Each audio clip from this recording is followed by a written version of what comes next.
Welcome to our financial analysis of ICICI Prudential Asset Management Company Limited for the fourth quarter and full year ending March 31st, 2026. The board has recommended a final dividend of 12.40 rupees per equity share for the financial year 2026, subject to shareholder approval at the upcoming annual general meeting.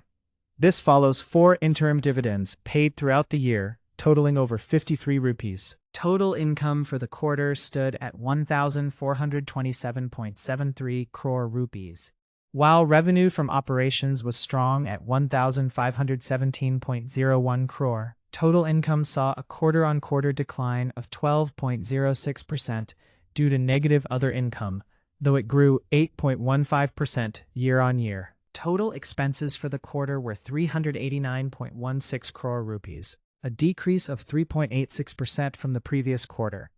Employee benefit expenses reached 128.50 crore, while other expenses stood at 116.93 crore.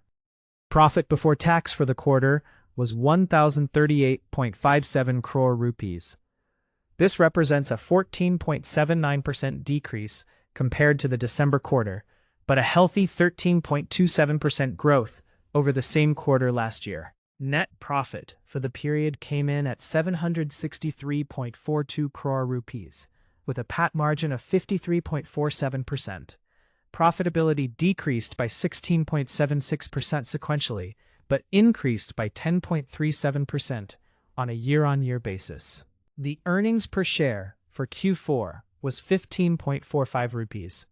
This reflects the impact of the share split and bonus issue conducted during the financial year. In summary, ICICI Prudential AMC showed steady year-on-year growth with income up 8.15% and PAT up 10.37%.